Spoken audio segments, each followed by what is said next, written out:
염증을 유발하는 대표적인 음식이 달고 기름진 음식입니다. 단 음식이 몸에 안 좋다는 거는 알고 있는 분들이 많이 계셔서 뭐 설탕 끊는 분들도 많고요. 요즘에 식품업계에서도 제로 음료수라든지 아니면 저당 식품이 유행하고 있긴 한데요. 그런데 의외로 설탕도 설탕이지만 기름 때문에 염증에 시달리는 분들이 많습니다. 집에서 튀기고 볶고 뭐 계란 후라이하고 또 나물 무치고 할 때 거의 모든 음식에 우리가 기름을 쓰기 때문에 내가 매일 먹는 기름이 어떤 기름인지 알고 드시는 게 중요해요. 다양한 종류의 기름, 식용유가 있지만 염증을 유발하기 때문에 조금은 주의가 필요한 기름부터 말씀을 드리자면은 콩기름, 포도씨유, 카놀라유, 해바라기유, 옥수수유 같은 기름입니다.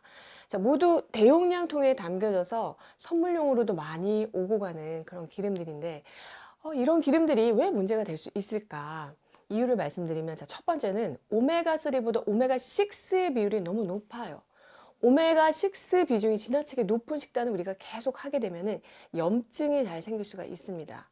그리고 또 다른 문제가 기름을 가열했을 때 연기가 나기 시작하는 그 온도를 우리가 발연점이라고 하잖아요. 그런데 지금 말씀드린 이 기름들은 모두 발연점이 높아요. 그래서 튀김 같은 그런 요리를 하기에 좋은 기름이다라고 생각하는 분들이 많은데 기름은 사실 발연점 이전부터 기름이 산화되면서 극성 화합물이라는 것이 생기게 됩니다. 이 표를 보시면은 발연점이 200도가 넘는 카놀라유나 포도씨유가 한 150도 정도 그 언저리에서부터 극성 화합물이 가장 먼저 생기는 대표적인 식용유라는 것을 알 수가 있습니다. 그리고 세 번째 문제가요. 씨앗에서 기름을 추출한 씨드 기름 같은 경우에는 압착 방식으로 짜면은 기름이 조금밖에 안 나올 거 아니에요. 그렇기 때문에 더 많이 대량 생산을 하기 위해서 화학적 용매를 사용해서 화학적 방식으로 추출하는 경우가 많습니다. 핵산이라고 하는 이런 화학 용매제를 사용해서 기름을 뽑아낸 다음에 핵산은 그냥 날려버리고 기름만 남기게 되는데 이때 사용하는 이 핵산이 고인화성 유독 물질이라 중추신경계에 손상을 일으킬 수도 있는 그런 독성이 있어요. 그래서 우리나라에서는 식용 유지에 대해서는 핵산 잔류 허용량을 0.05g/kg 이하로 규정하고 있습니다. 뭐 한두 번 먹는다고 해서 큰 문제가 되는 것은 아니지만 저는 건강한 나물 반찬을 만들어 먹으면서 굳이 핵산 추출한 이 식용유를 섞어서 사용하고 싶지는 않아요. 자, 그러면 어떤 기름이 좋은가? 염증이 많은 현대인들에게는 아마도 세상에서 가장 좋은 기름 두 가지라고 할 수가 있는 것이요. 바로 들기름과 올리브유입니다. 집에 이 두 가지 기름만 구비해 두면은 웬만한 요리는 이걸로 다 해결하실 수가 있는데요. 들기름은 우리나라 전통 기름이기 때문에 여러분들도 이미 너무 잘 알고 계실 거고, 올리브 오일은 유럽에서 선호하는 기름인데 매스컴을 통해서 건강에 좋다고 알려지면서 이제는 뭐 마트에 가면은 정말 다양한 올리브 오일을 찾아볼 수가 있죠. 두 가지 기름을 비교해보면 들기름은 들깨를 압착해서 짜낸 기름이고 올리브 오일은 올리브 과육을 짜서 얻어진 기름인데 성분이나 효능이 조금씩 차이가 있습니다. 기름은 기본적으로 지방이죠. 그런데 이 지방도 여러 가지 종류의 지방산이 있고 기름마다 이 지방산의 비율이 달라요. 기본적으로 탄소가 어떻게 결합을 했는지에 따라서 포화지방산, 불포화지방산으로 나눌 수가 있고 탄소의 이중 결합이 하나만 있으면 단일 불포화지방산, 이중 결합이 2개 이상이면 다가 불포화지방산이라고 해요. 자, 여러분이 많이 들어보셨을 오메가3, 오메가6 지방산은 다가 불포화지방산에 해당하고요. 오메가9은 단일 불포화지방산인데 들기름은 지방산 조성이 어떻게 될까요? 들기름은 대부분 불포화지방산으로 이루어져 있고 그 중에서도 다가 불포화지방산인 알파리놀렌산이 60%로 압도적으로 많습니다. 알파리놀렌산이 바로 오메가3인데 우리 몸에 들어오게 되면은 일부는 에너지원으로 사용되고 일부는 EPA 그리고 DHA로 바뀌게 됩니다.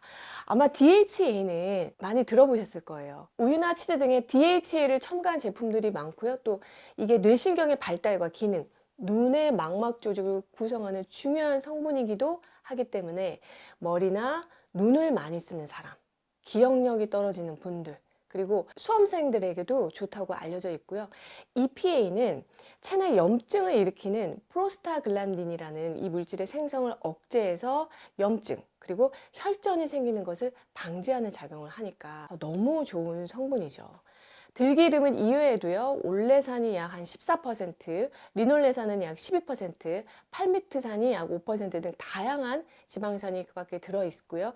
이외에도 뭐 비타민 E나 마그네슘, 칼륨, 아연 같은 미네랄도 풍부하게 들어있다는 장점이 있고, 또 한의학적으로도 이 들기름은 폐와 대장에 굉장히 약성이 좋은 기름이에요.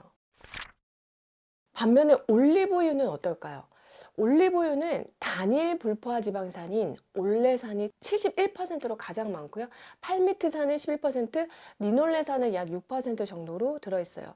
자, 그러니까 들기름이 오메가3 비율이 가장 높은 기름이라면은 올리브유는 오메가9이 많다는 것이 가장 큰 차이인데, 올레산은요, 사실 모유를 구성하는 불포화 지방산 중에서 많은 부분을 차지하고 있는 성분이에요. 그래서 기본적으로 아이의 성장과 근력을 돕는데, 최근 연구에서는 올리브유를 하루에 약 7g, 즉 한 반 스푼 정도만 먹어도 올리브유를 전혀 섭취하지 않은 사람에 비해서 이 심혈관으로 인한 사망률이 19%나 낮아진다고 보고되고 있습니다. 그러니까 심장과 혈관에도 좋은 기름인 거죠. 그리고 들기름도 올리브유도 그 특유의 맛과 향이 있습니다.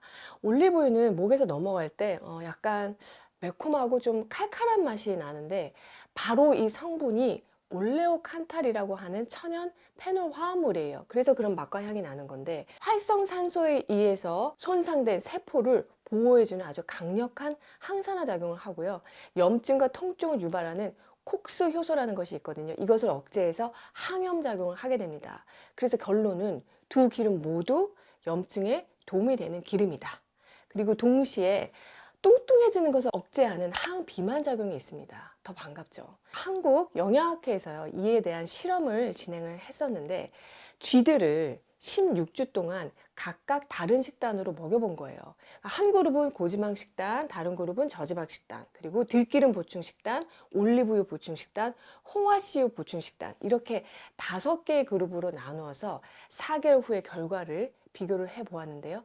고지방 식이를 한 그룹이 저지방 식이를 한 그룹보다 체중이 유의미하게 증가를 했고, 오일을 보충한 그룹은요, 7주 차부터 고지방 식이를 한 그룹보다 체중과 복부 지방의 부피가 아주 유의미하게 떨어지는 결과를 보였습니다. 그리고 특이하게 들기름, 올리브유 모두 장내의 나쁜균인 엔도톡신을 억제했는데, 장내 유익균인 비피도박테리아가 증가한 그룹은 유일하게 들기름을 먹인 그룹이었어요.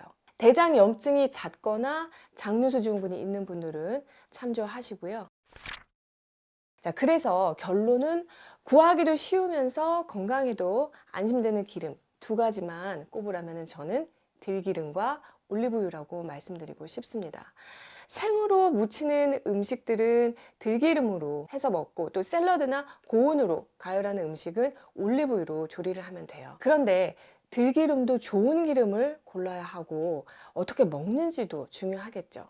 이에 대한 자세한 내용은요, 이미 제가 이 영상에서 말씀드린 적이 있어서 참조를 꼭 해주시고요. 올리브유를 사려고 우리가 마트를 가보면은 정말 수많은 제품들이 나와 있는데, 몸에 좋다는 엑스트라 버진 올리브유도 종류가 너무 다양해서 사실 고르기가 어렵습니다. 그래서 이 올리브유를 고르는 법, 그리고 또 올리브유를 드실 때 반드시 주의하셔야 할 점은 제가 따로 영상을 만들어서 올려드리도록 할게요. 만성염증에 시달리고 있다면 집에서 사용하는 기름부터 한번 바꿔보셨으면 하고요. 염증을 유발하는 기름을 주로 사용하게 되는 외식도 좀 횟수를 줄여보셨으면 합니다. 올해도 정나래와 함께 슬기로운 식생활 하시고요. 저는 다음에 또 좋은 내용으로 찾아뵐게요.